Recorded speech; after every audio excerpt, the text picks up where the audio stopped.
شروع اللہ تبارک و تعالی کے نام سے جو بڑا مہربان نہایت رحم کرنے والا ہے۔ بھائیوں اور بہنوں، بڑھاپے میں جو شخص یہ کلمات پڑھتا ہے اللہ نے اس سے بخشش کا وعدہ فرمایا ہے، اور حضور صلی اللہ علیہ وسلم نے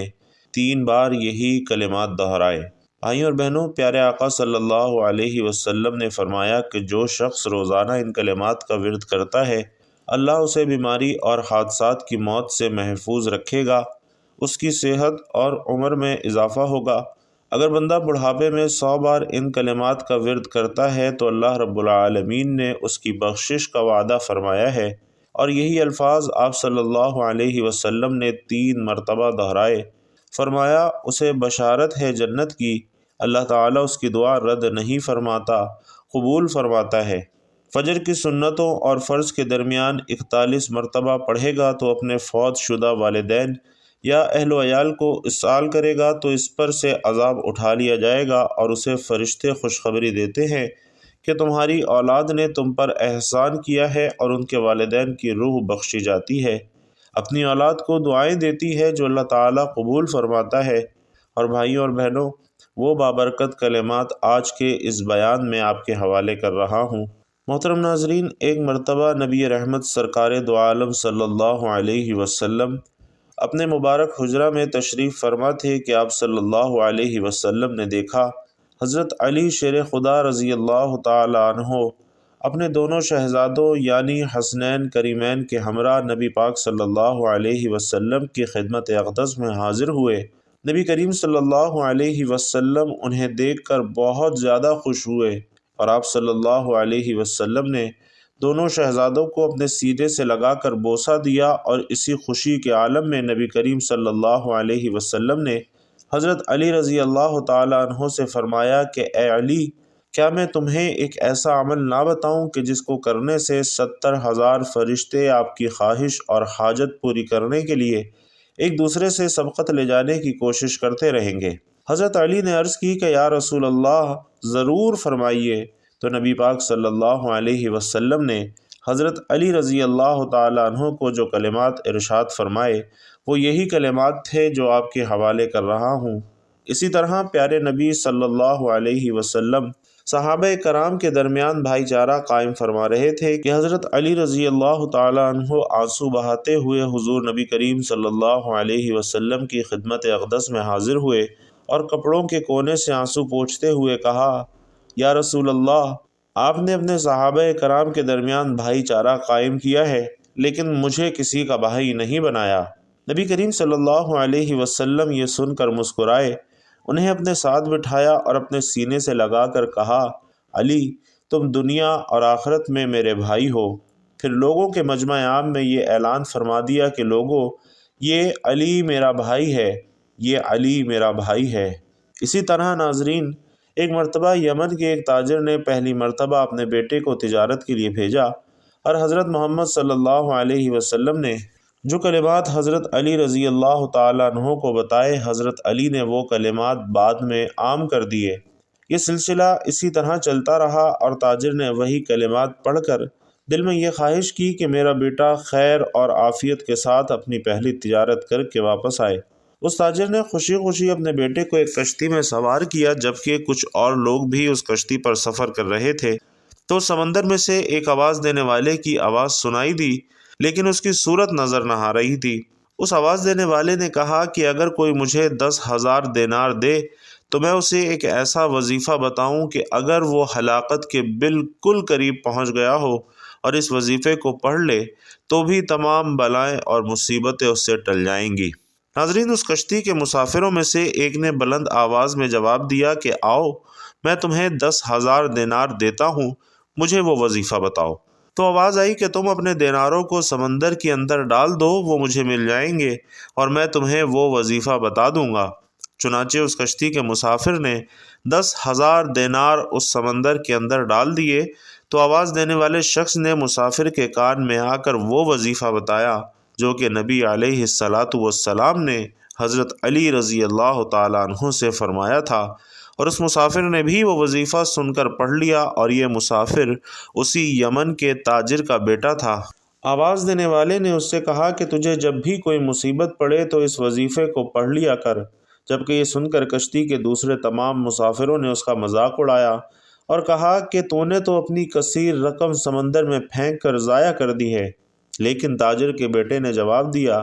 نہیں، میں نے اپنی دولت کو ضائع نہیں کیا، اور مجھے اس بات میں کوئی شبہ نہیں کہ مجھے قرآن پاک کی آیت ضرور نفع دے گی۔ لہٰذا اس کے بعد چند گھنٹے وہ کشتی چلتی رہی اور پھر اچانک طوفان کی موجوں سے وہ کشتی ٹوٹ کر بکھر گئی اور سوائے اس تاجر کے بیٹے کے اس کشتی کا کوئی آدمی بھی زندہ نہیں بچا۔ وظیفہ پڑھنے والا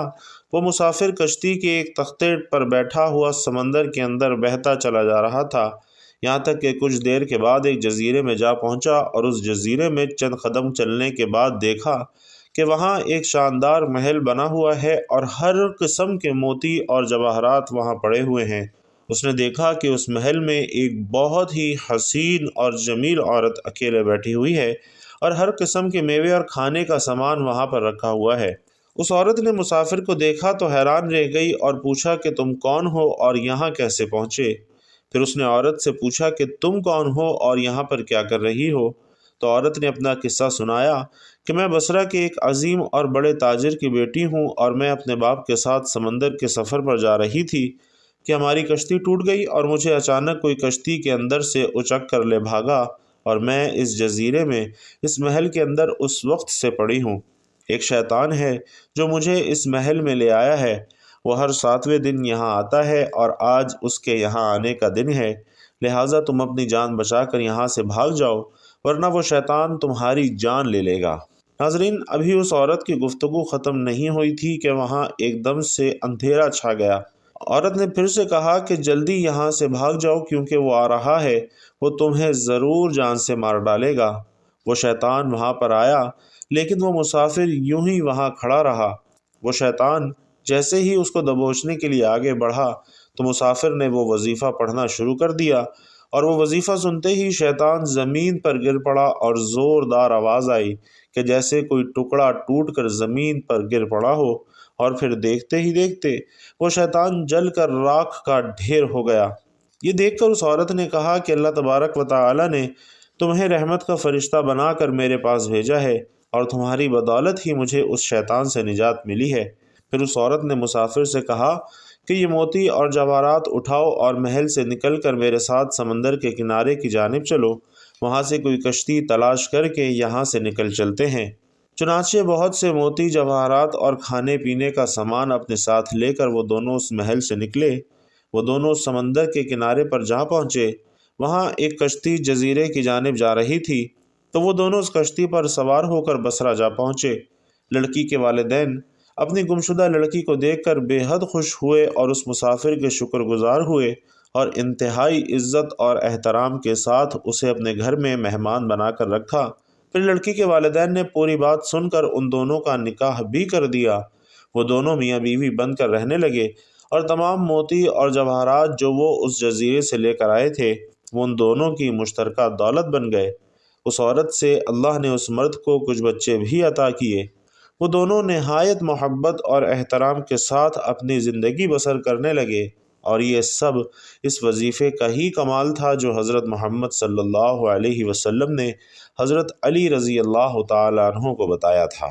حضرت انس رضی اللہ تعالیٰ عنہ سے ایک حدیث مروی ہے کہ ہم لوگ ایک جنگ میں نبی کریم صلی اللہ علیہ وسلم کے ساتھ سفر کر رہے تھے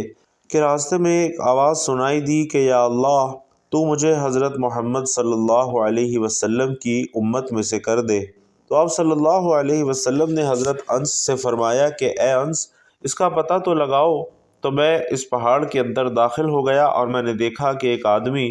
نہایت ہی سفید لباس میں ملبوس، لمبی داڑھی والا وہاں پر موجود ہے۔ اس نے مجھے دیکھا تو مجھ سے پوچھا کہ کیا تم رسول خدا صلی اللہ علیہ وسلم کے صحابی ہو؟ تو میں نے عرض کی جی ہاں۔ انہوں نے فرمایا کہ تم جا کر حضور علیہ السلام سے میرا سلام عرض کر دو اور کہہ دو کہ آپ کے بھائی الیاس علیہ السلام آپ سے ملاقات کا ارادہ رکھتے ہیں۔ چنانچہ میں نے واپس آ کر نبی کریم صلی اللہ علیہ وسلم سے وہ سارا معاملہ عرض کیا تو آپ صلی اللہ علیہ وسلم مجھے اپنے ساتھ لے کر پہاڑ کے اندر روانہ ہوئے اور جب ان کے قریب پہنچے تو میں پیچھے ہٹ گیا اور پھر دونوں صاحبان دیر تک گفتگو فرماتے رہے۔ پھر آسمان سے ایک دسترخوان اترا تو نبی کریم صلی اللہ علیہ وسلم نے مجھے اپنے پاس بلایا اور میں نے ان دونوں حضرات کے ساتھ کھانا کھایا۔ جب ہم کھانے سے فارغ ہو چکے تو آسمان سے ایک بدلی آئی اور وہ حضرت الیاس علیہ السلام کو اٹھا کر آسمان کی طرف لے گئی اور میں ان کے سفید لباس کو ہی تکتا رہ گیا۔ اسی طرح روایت ہے کہ حضرت عبداللہ ابن عباس رضی اللہ تعالیٰ عنہ بیان کرتے ہیں کہ نجران کے عیسائی جب نبی کریم صلی اللہ علیہ وسلم کی خدمت میں حاضر ہوئے تو یہود اور انصار نے لڑائی شروع کر دی اور وہ کہتے تھے کہ حضرت ابراہیم علیہ السلام ان کے مذہب پر تھے، جبکہ یہودی کہتے تھے کہ حضرت ابراہیم علیہ السلام یہودیوں کے مذہب پر تھے۔ اللہ تبارک و تعالی نے وحی نازل فرمائی اور حضرت جبرائیل علیہ السلام نبی کریم صلی اللہ علیہ وسلم کی خدمت میں عرض گزار ہوئے اور تب آپ صلی اللہ علیہ وسلم نے فرمایا کہ تم حضرت ابراہیم علیہ السلام کے بارے میں کیوں جھگڑتے ہو؟ تورات اور انجیل تو حضرت ابراہیم علیہ السلام کے بعد نازل ہوئی تھی، تو حضرت ابراہیم علیہ السلام ان کے پیروکار کیسے ہو سکتے ہیں؟ نبی کریم صلی اللہ علیہ وسلم نے انہیں دین حق کی دعوت دی تو وہ بولا، اے محمد صلی اللہ علیہ وسلم، آپ یہی چاہتے ہیں کہ ہم آپ کی عبادت کریں جس طرح سے عیسائیوں نے حضرت عیسیٰ علیہ السلام کی عبادت کی؟ اہل نجران کا ایک آدمی اور بولا کہ اے محمد صلی اللہ علیہ وسلم، کیا آپ یہی چاہتے ہیں کہ ہم آپ کی عبادت کریں جس طرح سے یہودیوں نے حضرت عیسیٰ علیہ السلام کی عبادت کی تھی؟ تب نبی کریم صلی اللہ علیہ وسلم نے ارشاد فرمایا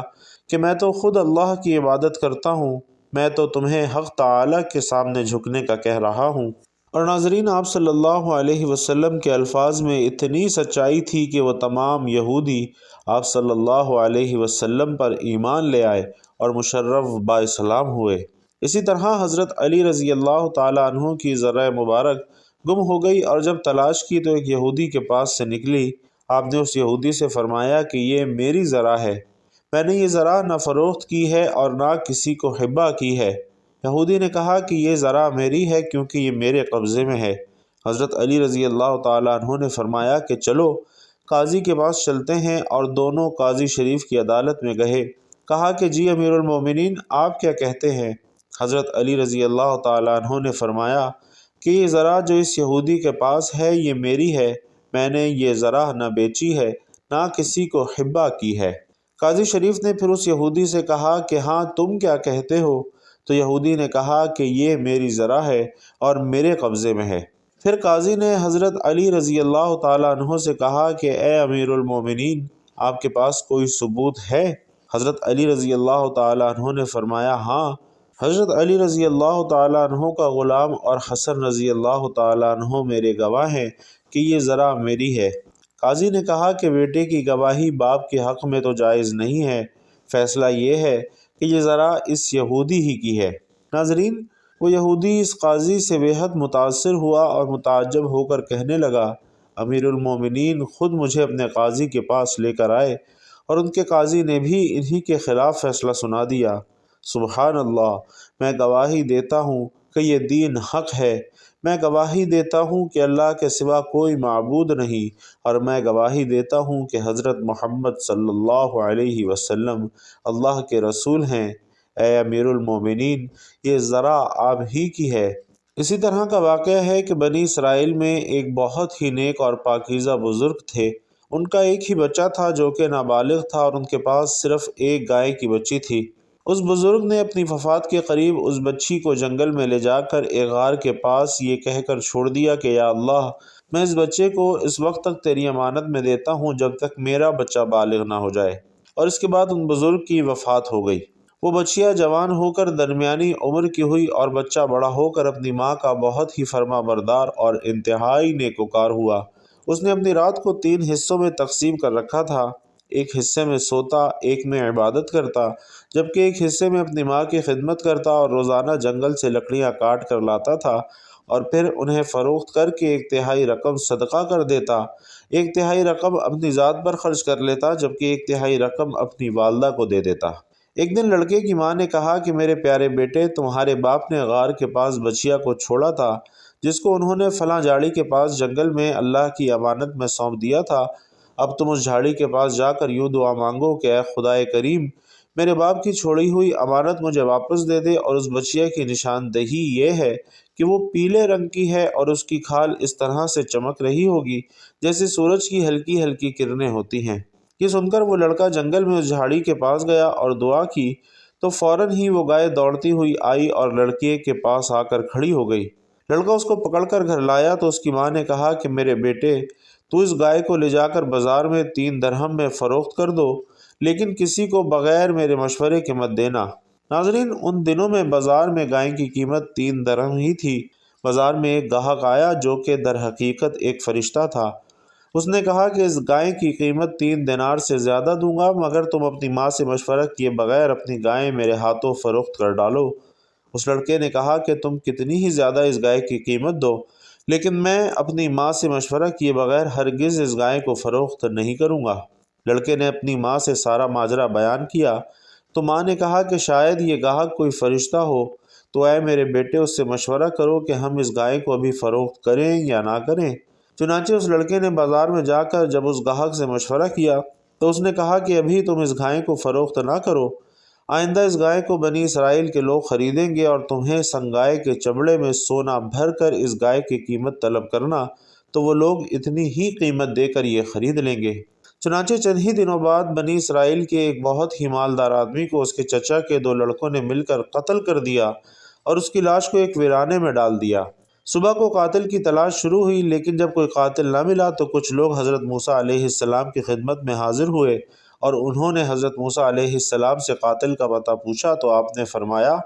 تم لوگ ایک گائے کو ذبح کرو اور اس کے زبان پر یا دم کی ہڈی سے لاش کو مارو تو وہ زندہ ہو کر خود ہی اپنے قاتل کا نام بتا دے گی۔ یہ سن کر بنی اسرائیل کے لوگوں نے گائے کے رنگ اور اس کی عمر وغیرہ کے بارے میں بحث و مباحثہ شروع کر دیا،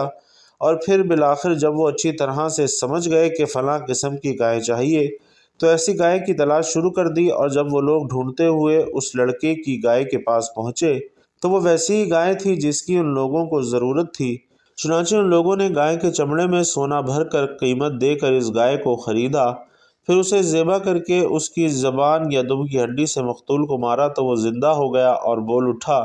کہ میرے قاتل میرے چچا کے دونوں لڑکے ہیں، انہوں نے میرے مال کی لالچ میں مجھے قتل کیا ہے۔ اور یہ بات کہہ کر وہ پھر سے مر گیا اور ان دونوں قاتلوں کو قتل کر دیا گیا، جبکہ اس بزرگ کا بیٹا جو کہ اپنی ماں کا بہت ہی فرما بردار تھا وہ کثیر دولت سے مالا مال ہو گیا۔ تو ناظرین، چلتے ہیں آج کے وظیفے کی جانب کہ آپ نے یہ وظیفہ کیسے کرنا ہے، کتنی مرتبہ پڑھنا ہے۔ تو سب سے پہلے آپ نے باوضو ہو جانا ہے، اور باوضو ہو کر آپ کسی بھی نماز کے بعد ان کلمات کو پڑھ سکتے ہیں، لیکن اگر فجر کی نماز کے بعد یہ کلمات پڑھتے ہیں تو یہ زیادہ اجر و ثواب کا باعث ہے۔ تو جب آپ مصلی پر 2 سنتیں ادا کر لیں تو اس کے بعد آپ نے سب سے پہلے نبی کریم صلی اللہ علیہ وسلم کی ذات اقدس پر درود پاک کا نذرانہ پیش کرنا ہے، اور اس کے بعد آپ نے ایک تسبیح سبحان اللہ و بحمدہ سبحان اللہ العظیم و بحمدہ استغفر اللہ ان کلمات کی پڑھنی ہے، اور مکمل ایک تسبیح یعنی 100 مرتبہ آپ نے یہ کلمہ پڑھنا ہے۔ اس کے بعد آپ نے سورۃ الفاتحہ کی ایک آیت ایاک نعبد و ایاک نستعین 41 مرتبہ تلاوت کرنی ہے۔ اسے پڑھ کر اگر آپ کسی مریض پر دم کرنا چاہیں تو کر دیں، انشاءاللہ وہ بھی صحت یاب ہو جائے گا، کیونکہ ایک تو سورۃ الفاتحہ ہر مرض کی دوا ہے، اس سورت کا نام سورۃ الشافیہ اور دوسرا نام سورۃ الشفاء بھی ہے۔ جو شخص اس سورت کو پڑھتا ہے اسے کسی بھی قسم کی بیماری نہیں ہوگی، اور اسے وہاں سے رزق ملے گا جہاں سے اس کا گمان بھی نہیں ہوگا۔ اگر بندہ بڑھاپے میں سورۃ الفاتحہ کا ورد کرتا رہتا ہے تو اللہ تعالیٰ اس سے بخشش کا وعدہ فرماتا ہے، یعنی وہ شخص جنتی بن جاتا ہے۔ اگر اللہ تعالیٰ سے کوئی بھی حاجت طلب کرتا ہے تو اللہ تعالیٰ اس کی دعا رد نہیں فرماتا۔ تو آپ نے فجر کی سنتوں اور فرض کے درمیان یہ وظیفہ لازمی پڑھنا ہے، کیونکہ آپ یہ کلمات پڑھ کر اپنے والدین کے لیے ایصال ثواب کرتے ہیں تو ان پر سے تمام عذاب اٹھا لیے جاتے ہیں، اور انہیں فرشتے خوشخبری دیتے ہیں کہ تمہاری اولاد نے تم پر احسان کیا ہے، اور ان کے فوت شدہ والدین کی روحیں اپنی اولاد کو دعائیں دیتی ہیں۔ اللہ تبارک و تعالی سے دعا ہے کہ ہم سب کو نیکی کی بات سننے، سمجھنے اور اس پر عمل کرنے کی طاقت اور توفیق مرحمت فرمائے، آمین یا رب العالمین۔ بھائیوں اور بہنوں، آخر میں آپ سے گزارش ہے کہ اگر آپ اپنے رزق میں وسعت، برکت اور کشادگی چاہتے ہیں تو کمنٹ باکس میں اللہ تعالیٰ کا انتہائی طاقتور صفاتی نام یا رحمانو ضرور لکھتے جائیے گا۔ اللہ تبارک و تعالیٰ آپ سب کا حامی و ناصر ہو، آمین یا رب العالمین۔